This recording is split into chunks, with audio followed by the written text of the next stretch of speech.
Hello दोस्तों, एक बार फिर से स्वागत है आपका मेरे यूट्यूब चैनल आरएस नोट्स पर। और आशा करता हूं दोस्तों आप सब स्वस्थ होंगे, मस्त होंगे। दोस्तों, बाल विकास एवं शिक्षा शास्त्र का टॉपिक रीट 2021 के लिए हम आपके लिए लेके आए हैं। दोस्तों, ये वीडियो आपके लिए मोस्ट इंपॉर्टेंट होगी। व्यक्तित्व आज का हमारा टॉपिक है दोस्तों। बाल विकास एवं शिक्षा शास्त्र का व्यक्तित्व टॉपिक के बारे में जो मोस्ट इंपॉर्टेंट क्वेश्चन है दोस्तों, जो बार बार रीट में पूछे गए हैं, वही आपको इस वीडियो में करवाए जाएंगे। तो आप वीडियो अंत तक देखिएगा। तो आइए दोस्तों शुरू करें। पहला है, व्यक्तित्व के प्रासंगिक बोध परीक्षण में कुल 30 कार्ड हैं, जिनमें व्यक्तित्व के प्रासंगिक बोध परीक्षण में कुल 30 कार्ड हैं, जिनमें क्या है, जिनमें तो ये हैं दोस्तों, जिनमें 10 महिलाओं, 10 पुरुषों व 10 दोनों के लिए हैं। तो पहला हो जाएगा इसका आंसर दोस्तों कि 10 महिलाओं, 10 पुरुषों व 10 दोनों के लिए हैं 30 कार्ड। याद रखिएगा दोस्तों, ऑप्शन पहला। ठीक है दोस्तों, व्यक्तित्व से संबंधित हर मोस्ट इंपोर्टेंट क्वेश्चन आपको इस वीडियो में करवाएंगे दोस्तों। फ्रायड की व्यक्तित्व अध्ययन विधि कहलाती है। फ्रायड की व्यक्तित्व अध्ययन विधि क्या कहलाती है? वस्तुनिष्ठ विधि, प्रक्षेपण विधि, मनोविश्लेषण विधि या आत्मनिष्ठ विधि? तो ये कहलाती है आपकी दोस्तों मनोविश्लेषण विधि। फ्रायड की जो व्यक्तित्व अध्ययन विधि है वो आपकी मनोविश्लेषण विधि कहलाती है, याद रखिएगा। ठीक है दोस्तों,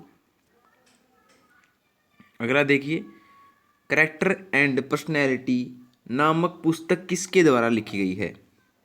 कैरेक्टर एंड पर्सनैलिटी नामक पुस्तक किसके द्वारा लिखी गई है? तो ये लिखी गई है दोस्तों पोलैंस्की द्वारा। पोलैंस्की जो मनोवैज्ञानिक हुए हैं, उन्होंने कैरेक्टर एंड पर्सनैलिटी बुक लिखी, याद रखिएगा दोस्तों। ठीक है, अगला देखिए, प्रक्षेपण विधियों में रोर्सा इंक ब्लोट टेस्ट का निर्माण किया।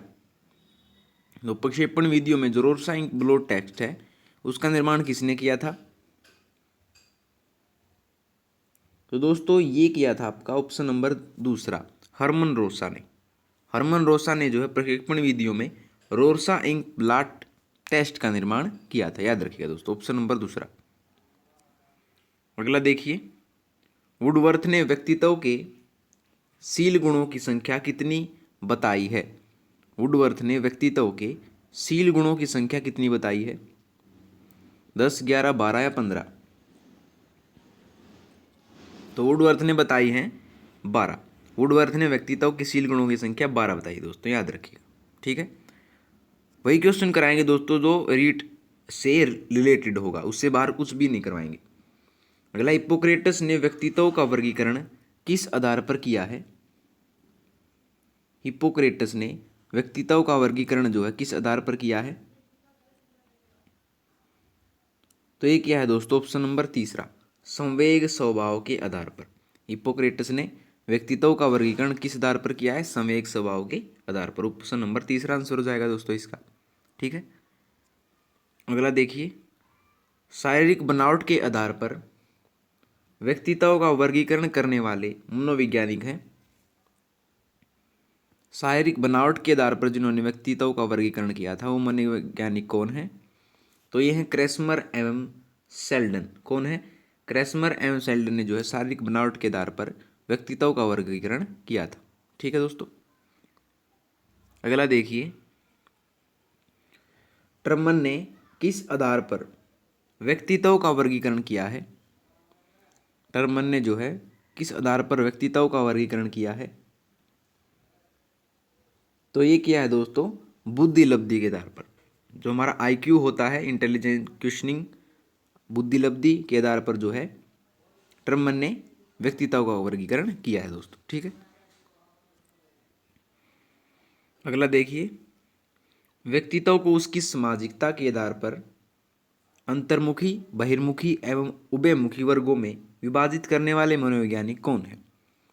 व्यक्तित्व को उसकी सामाजिकता के आधार पर अंतर्मुखी, बहिर्मुखी एवं उभयमुखी वर्गों में विभाजित करने वाले मनोवैज्ञानिक कौन है?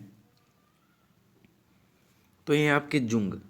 जुंग ने जो है अंतर्मुखी, बहिर्मुखी एवं उभयमुखी वर्गों में विभाजित किया था व्यक्तित्व को। ठीक है दोस्तों, अगला देखिए, थॉर्नडाइक ने व्यक्तित्व का वर्गीकरण किस आधार पर किया है? थार्नडाइक ने जो है वो व्यक्तित्व का वर्गीकरण किस आधार पर किया है?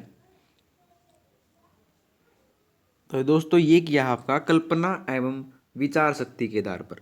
तो थॉर्नडाइक थे, उन्होंने व्यक्तित्व का वर्गीकरण कल्पना एवं विचार शक्ति के आधार पर किया है दोस्तों। ठीक है, याद रखिएगा। अगला देखिए, प्रकृति के आधार पर व्यक्तित्व का विभाजन किसने किया है? यानी प्रकृति के आधार पर व्यक्तित्व का विभाजन किसने किया? ये किया है विलियम जेम्स ने। विलियम जेम्स ने प्रकृति के आधार पर व्यक्तित्व का विभाजन किया है दोस्तों, याद रखिएगा दोस्तों। अगला है, आध्यात्मिक प्रवृत्ति एवं साहित्यिक रुचि वाला व्यक्तित्व होता है। आध्यात्मिक प्रवृत्ति एवं साहित्यिक रुचि वाला व्यक्तित्व होता है। तो ये होता है दोस्तों अंतर्मुखी। ऑप्शन दूसरा इसका आंसर हो जाएगा।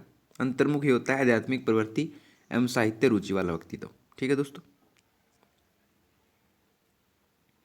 अगला है, साक्षात्कार संक्षिप्त वार्तालाप द्वारा व्यक्ति को समझने की विधि है। व्यक्तित्व मापन की साक्षात्कार विधि के संबंध में यह कथन किसका है? साक्षात्कार जो है संक्षिप्त वार्तालाप द्वारा व्यक्ति को समझने की विधि है। व्यक्तित्व मापन की साक्षात्कार विधि के संबंध में यह कथन किसका है? तो किसका है दोस्तों? यह है आपका वुडवर्थ का। ऑप्शन दूसरा इसका आंसर हो जाएगा दोस्तों। ठीक है, अगला देखिए, व्यक्तित्व व्यक्ति में निहित मनोशारीरिक प्रणालियों का गतिशील संगठन है जो उसके वातावरण के साथ अनोखे समायोजन को निर्धारित करता है। व्यक्तित्व यह परिभाषा किसकी है? तो यह परिभाषा किसकी है दोस्तों? यह है आपकी आलपोर्ट की।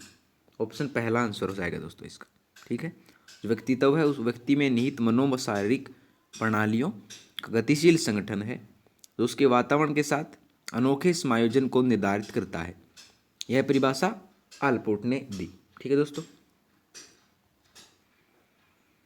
अगला है, किसके अनुसार व्यक्तित्व व्यक्ति के संगठित व्यवहार का संपूर्ण चित्र होता है?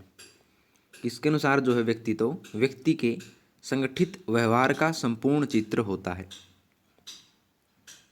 तो ये है डैसिल के अनुसार। डैसिल के अनुसार जो है व्यक्तित्व व्यक्ति के संगठित व्यवहार का संपूर्ण चित्र होता है दोस्तों। ठीक है, अगला, व्यक्तित्व के किस पहलू का संबंध मानव की क्रियाओं से है? व्यक्तित्व के किस पहलू का संबंध जो है मानव की क्रियाओं से है? तो यह दोस्तों आपका क्रियात्मक पहलू का। व्यक्तित्व के क्रियात्मक पहलू का संबंध मानव की क्रियाओं से है दोस्तों। ठीक है, अगला देखिए, निम्न में से व्यक्तित्व का कौन सा प्रकार मनोवैज्ञानिक है? निम्न में से व्यक्तित्व का कौन सा प्रकार आपको बताना है मनोवैज्ञानिक है? तो ये है बहिर्मुखी। बहिर्मुखी जो है व्यक्तित्व का मनोवैज्ञानिक है। ठीक है दोस्तों। अगला, व्यक्तित्व मापन की कौन सी विधि में व्यक्ति का मूल्यांकन उसके संपर्क में रहने वाले लोगों से करवाया जाता है? व्यक्तित्व मापन की कौन सी विधि में व्यक्ति का मूल्यांकन जो है उसके संपर्क में रहने वाले लोगों से करवाया जाता है? तो ये करवाया जाता है परिस्थिति मानदंड मूल्यांकन विधि में। मानदंड मूल्यांकन विधि में जो है व्यक्तित्व मापन व्यक्ति का मूल्यांकन उसके संपर्क में रहने वालों लोगों से करवाया जाता है दोस्तों। ठीक है, अगला देखिए, व्यक्तित्व मापन की किस विधि में व्यक्ति को चित्र दिखाकर उसके आधार पर लिखी गई कहानी के विश्लेषण द्वारा व्यक्तित्व का मूल्यांकन किया जाता है? व्यक्तित्व मापन की किस विधि में जो है व्यक्ति को चित्र दिखाकर उसके आधार पर लिखी गई कहानी के विश्लेषण द्वारा व्यक्तित्व का मूल्यांकन किया जाता है? तो ये किया जाता है प्रक्षेपण विधि द्वारा। ऑप्शन दूसरा इसका आंसर हो जाएगा दोस्तों। ठीक है, अगला, व्यक्तित्व मापन की किस विधि में किसी समूह के व्यक्तियों में से पहली पसंद का व्यक्ति चुनने के लिए कहा जाता है? व्यक्तित्व मापन की किस विधि में किसी समूह के व्यक्तियों में से पहली पसंद का व्यक्ति चुनने के लिए कहा जाता है? तो ये कहा जाता है समाज मीति विधि के द्वारा। ठीक है दोस्तों। अगला देखिए, निम्न को सुमेलित करना है दोस्तों। ठीक है दोस्तों, देखते हैं सुमेलित कैसे होते हैं ये। तो देखिए, जो पहला है वह नेतृत्व, राजनीति एवं सामाजिक प्रवृत्ति वाला। तो कौन सा होगा? ये होगा आपका बहिर्मुखी। ठीक है दोस्तों। और चिंतित स्वभाव वाला कौन सा होगा? आपका अंतर्मुखी होगा। जिसको चिंता होगी अंतर्मुखी होगा वो। जिस व्यक्ति के गुण न तो अधिक तीव्र हों और न एकांगी, तो उसे उभयमुखी कहेंगे। आवश्यकता अनुसार अपने विचारों में परिवर्तन कर लेने वाला ये होगा बहिर्मुखी। ठीक है दोस्तों, यानी कि ए का ए, बी का बी और सी का सी और डी का डी। क्या होगा इसका आंसर? ये हो जाएगा दोस्तों ऑप्शन नंबर तीसरा, इसका आंसर हो जाएगा दोस्तों। ठीक है। अगला देखिए, बाल्यावस्था में बालक का व्यक्तित्व होता है। बाल्यावस्था में बालक का व्यक्तित्व कैसा होता है? तो दोस्तों सबको पता ही होता है बहिर्मुखी। ठीक है, ऑप्शन पहला। और अंतिम है दोस्तों, अंतर्मुखी व्यक्तित्व वाले व्यक्ति रुचि रखते हैं। अंतर्मुखी व्यक्तित्व वाले व्यक्ति रुचि रखते हैं किसमें? ये रखते हैं स्वयं अपने में। ठीक है, स्वयं अपने में ये रुचि रखते हैं अंतर्मुखी व्यक्तित्व वाले। ठीक है दोस्तों, याद रखिएगा। तो लीजिए दोस्तों, आपकी वीडियो होती है कंप्लीट।